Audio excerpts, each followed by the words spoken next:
So welcome to Newcastle Central. One thing that I'm going to start working on now is the switch control panel for all of the turnout motors for the station itself. So I think I've got 18 or 19 out of the 23 point motors fitted at the moment.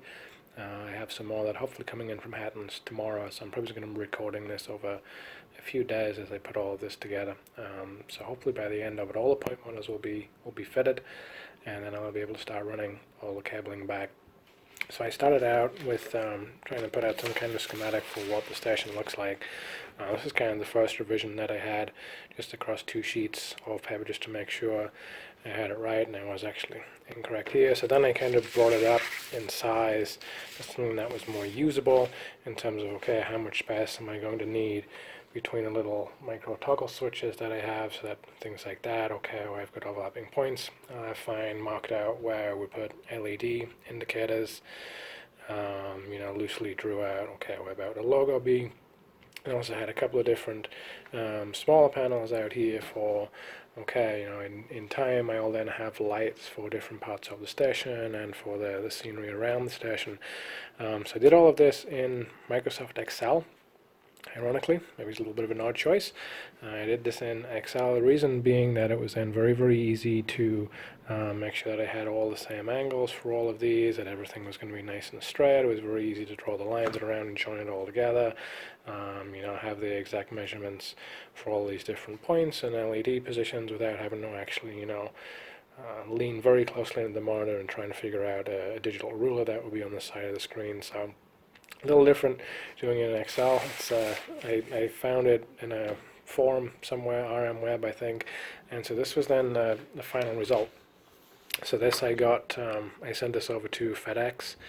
FedEx Kinko's, who are a print supplier. There's probably is a local print supplier that can do something similar. Just because of the size of the sheet, this is actually an 18 by 24. I really only need about 10 by 24, so I am going to trim this down a little bit.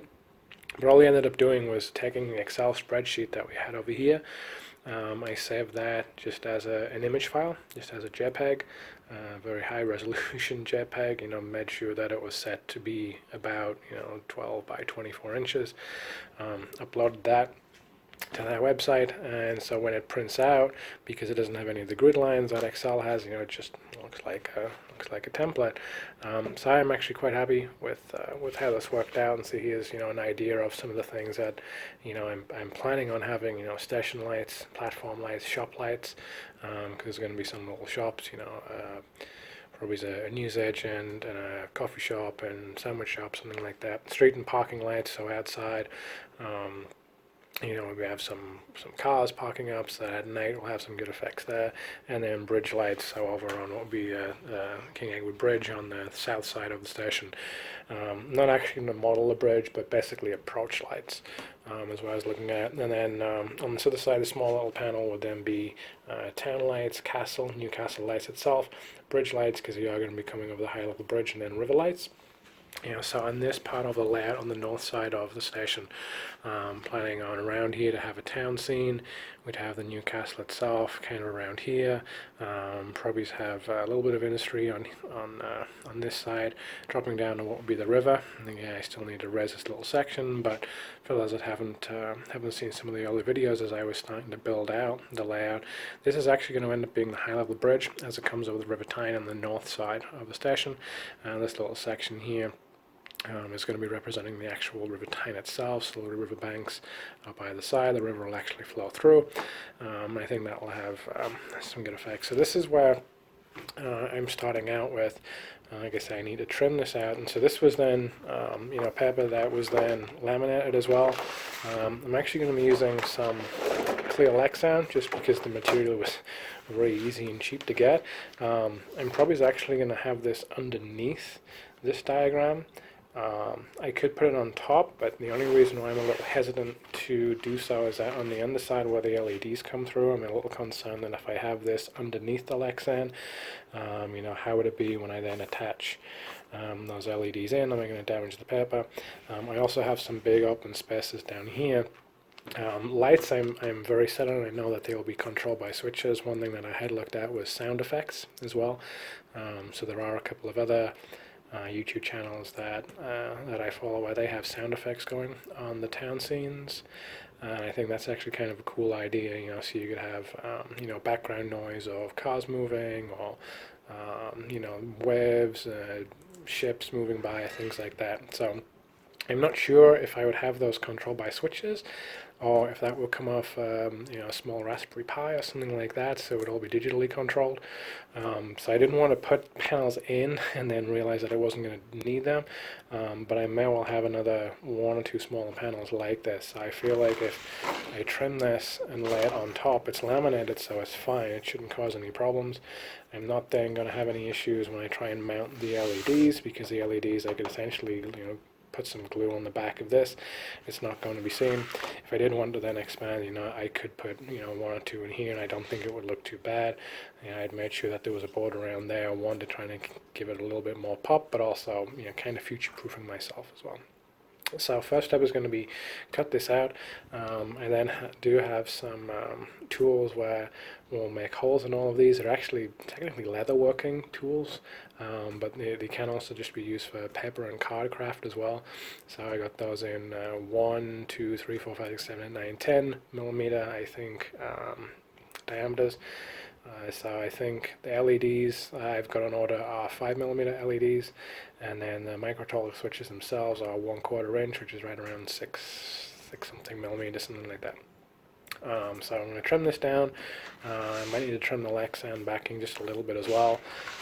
Punch the holes in, all of this, and then drill the holes through the actual Lexan itself. Use the punch tools on the laminate paper, and actually drill through the Lexan. Cross your fingers. Hopefully when all of this then lines up, they'll all be nice and square, all nice and level, and then I can start to feed through micro toggle switches.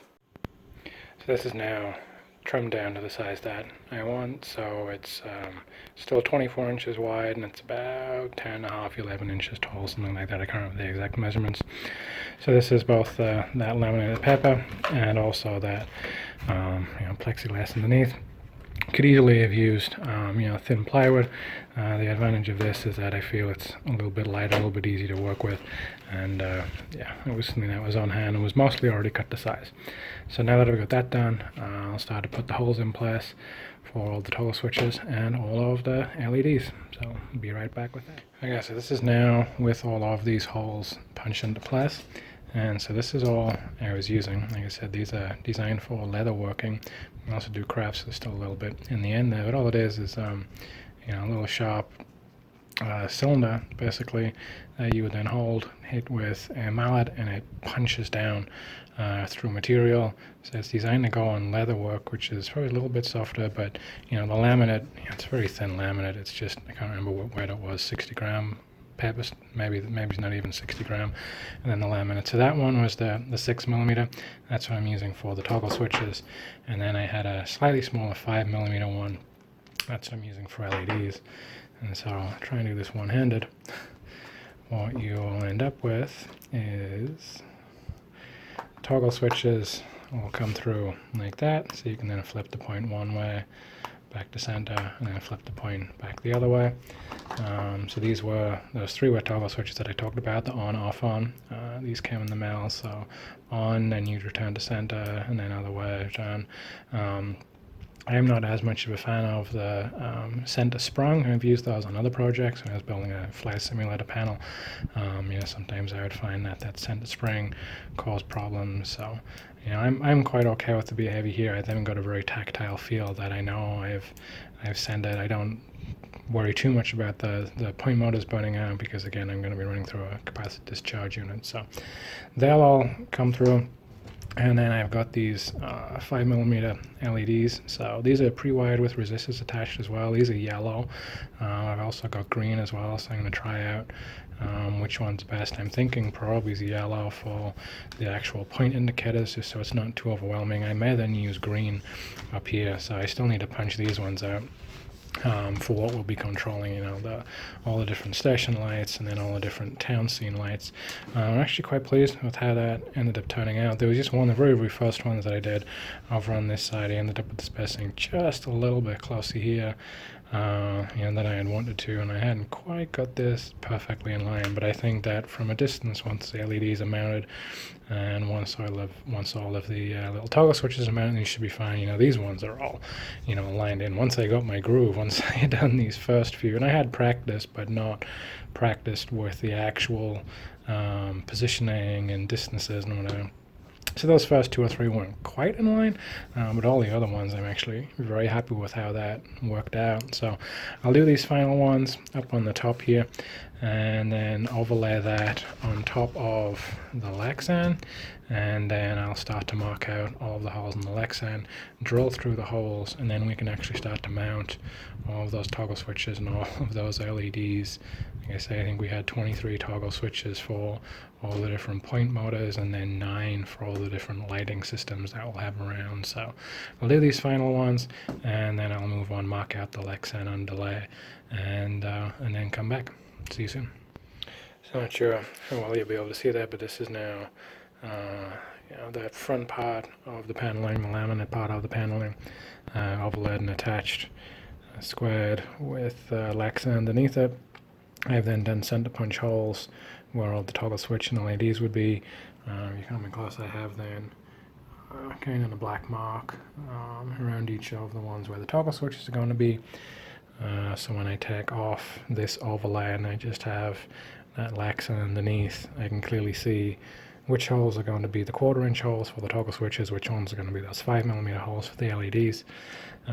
So I'll now take off this front panel part and just leaving with the Lexan and start to go and drill a whole bunch of holes. So I'll be right back.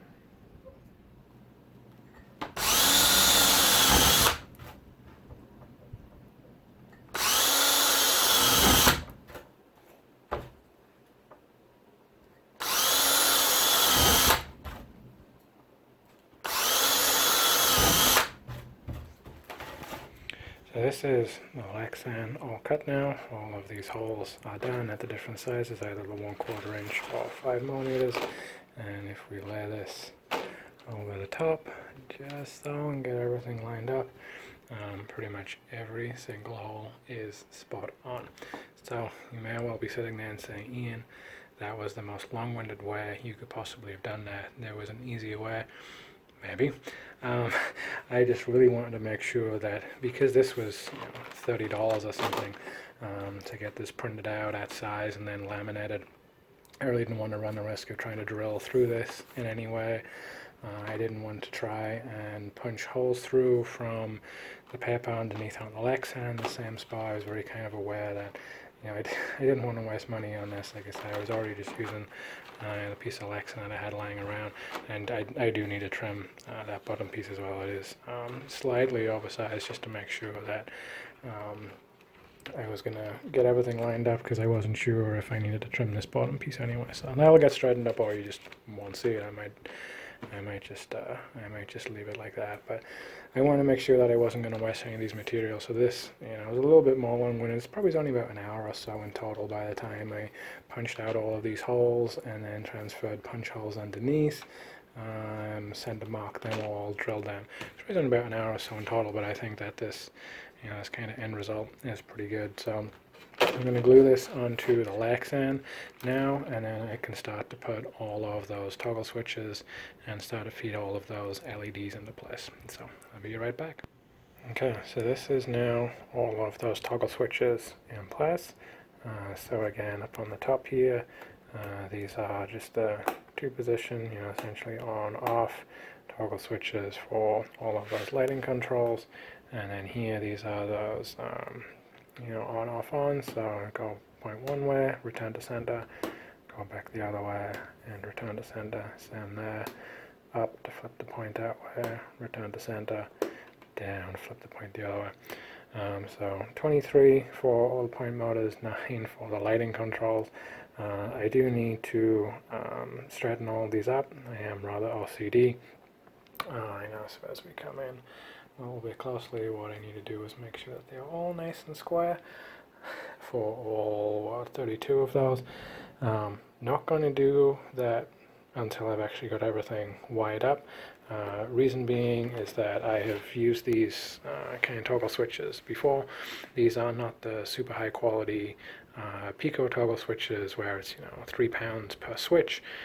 This is a bag of 10 off of eBay for $5. So these little micro toggle switches probably is not anywhere near as high quality. I am anticipating some failures on these out of the gate. Normally once you've got them wired up and they work, then they work. I haven't really had many failures before. I've built flat laminated panels from these kind of things and haven't had issues once they're up and running, but I do expect that some of these may not work correctly. Or the switches may be a little bit stiff. They may not throw and return to center correctly. And like I said, the actual center return ones I really have had problems with. So these should be fine in terms of the actual mechanics of them, so long as they work when I first wire them up. So once I've got everything wired up and I know that they are all working correctly, then I'll go through that kind of fiddly process, just to straighten all of those up.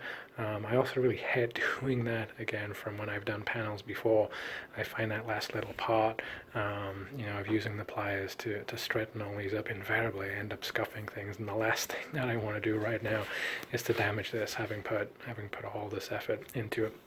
So the back of the panel now, if we flip this over, it's kind of an interesting hodgepodge of all these different switches. So now I'm going to try and put all of the LEDs in, probably just a tiny little bob of glue on the back of all of those, but I've now got 55 of those to do.